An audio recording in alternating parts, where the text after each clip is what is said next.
What's going on, everyone? So, the Philadelphia 76ers, they're cooked. They're cooked, right? Like, as much as it pains me to say, they need to just rebuild. They're going to finish this. They're going to go into the season and see what happens. Okay, fine. Like, the East is so wide open. Your fingers crossed, right? You're praying that they, Joel Embiid, his knees don't just deteriorate, right? That Paul George, who was in like a knee brace, walking around waiting to get into a club, right? Like he's wearing a knee brace to like go to a club, right? Like it's just this team. I think you're just going to have a recreation of last year, which is just the team's going to fall apart, right? But hopefully maybe you can stay in the playoff race because the East is so weak right now and you have a couple teams that have fallen out that maybe you can, make the playoffs and then maybe guys are healthy come playoffs. But it's a lot of maybes for guys that just historically haven't been great. I'm somebody that's talked about, right? Like, I don't think you should do anything based on injuries. I don't think you should make decisions based on, because you don't know. Guys could be healthy, guys could be not. But you have educated decisions, and then you have, hey, let's take a chance on this, whatever, right? Like, there is educated, information. There is you can make an educated decision that Joel Embiid is not going to hold up. Right? We have plenty of sample size. I mean, his teammates coming out that are like, dude, I don't know how he's even walking, let alone playing basketball. There's already talks that he's probably not going to be ready for training camp, that there's questions, will he even be ready for the start of the season? Like, I love Joel Embiid. When he's playing and he's healthy, the guy's one of the 3 to 5 best players in all of basketball. But the best ability is availability, right? And we've seen a lot of players that were expected and projected and looked great. You think of like, Brandon Roy and Greg Oden and like, what would that have been if they stayed healthy, right? There's all kinds of players that, Grant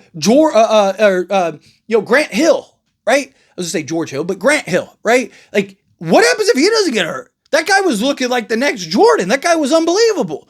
And then he ends up getting hurt and he just was never able to be the same, never able to recover, right? So like, again, there's unfortunately lots of scenarios like that. And I just think Philadelphia's at this impasse where it's like, you got to at least try and see, right? Because you're already paying Paul George, you're paying Joel Embiid. Like, what are you going to do? You buy out and waive and stretch each one each year? Like, you're going to have to make some tough calls, some tough decisions at some point. Problem is, you're not going to be able to trade either of them. So I get you want to kind of ride this out as long as possible. However, I do think after this year, in particular, especially if Joel Embiid can't hold up and he's falling apart and Paul George can't hold up and falling apart, I think you look to trade Joel Embiid, right, and get whatever you can, even if it's not a great package, even if a team's just kind of taking him from you, right? I think you get off of him. I do believe you would be able to trade Joel Embiid, even hobbled, even on a leg, because there's always going to be that team that either A, looks at it and goes, we can do better, right? His health is because the Philadelphia 76ers medical team, medical team's better. Like, there's always going to be that team that thinks that they can do better.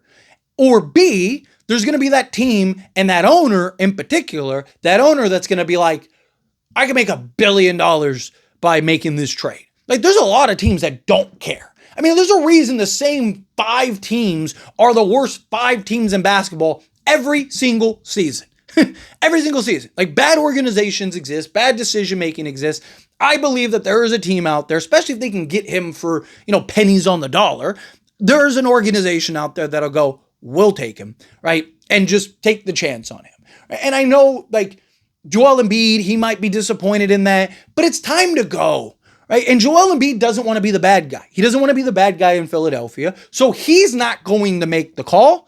He's not going to say, like, absolutely, hey, trade me, get off of me. Maybe, but he doesn't want to be the bad guy.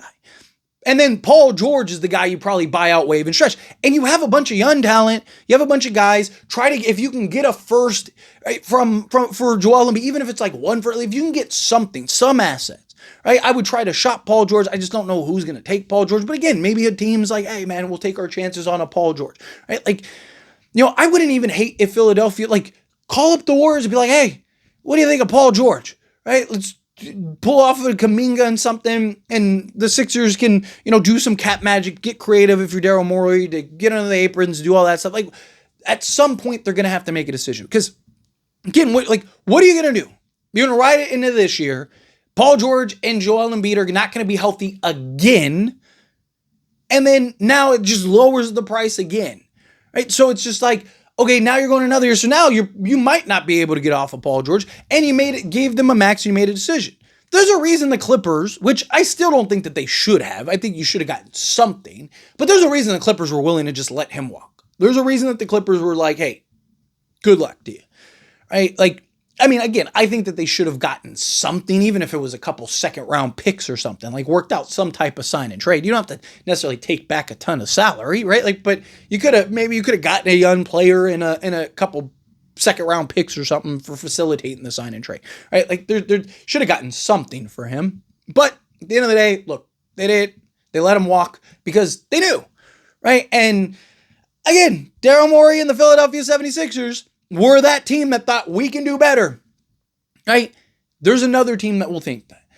It's just, can you find that team? And what do you have to give up in order to get that team? Because you're very limited on what you can trade and assets, stuff like that. But I think you lean into, Maxey, and you just hit the reset button, and, you try to just go that route, right? You go with like Jared and Tyrese and see if those two can kind of be the forefront for you, right? Get some young players, get some assets. I mean, Tyrese Maxey, he's young enough to where you can spend a couple years and kind of reset this thing. But the longer you prolong this, the older he's going to get, the less time you're going to have to really kind of flush this out, right? The trust the process, it's over. The process is done, right? Process it's cooked, right? You did the process thing and it didn't work out. Right, there was some great moments. Joel Embiid winning MVP, all that stuff. But there were some great moments. He just didn't work out. And even if he is healthy, right, like there's still questions about him showing up come playoff time. And Paul George is not a guy that's just known to be a lock come playoff time. Right, there's pandemic P and there's playoff P. Like there's Paul George where he looks like he's just the best player in a series, and then there's Paul George that looks like he's an average role player in a series. And the problem is you just don't know what you're going to get with these guys. I don't blame the Sixers for trying. I don't blame the Sixers for making the attempt. Right? Like you should have, right? Like I mentioned earlier, so many teams are willing and okay with being mediocre. Right? I applaud the Sixers for at least wanting to be great, wanting to win. It just hasn't worked out. Right. And again, maybe it does. Right? Maybe Joel Embiid, Paul George, and everyone's healthy and they're hoisting the Larry O'Brien at the end of this year. But again, there's educated decision making, there's an educated guess, and then there's just like hopefulness. I think at this point it's hopefulness rather than like an educated guess. But anyway, as always, this is a discussion, so I pass a question to you. Let me know your thoughts and opinions down in the comments. That being said, if you haven't liked this video, hit that like button. Helps me out, so we enjoy these types of videos, and I truly appreciate it. Not subscribe channel, hit that subscribe button, turn on the bell notifications. Appreciate y'all. See you in the next one.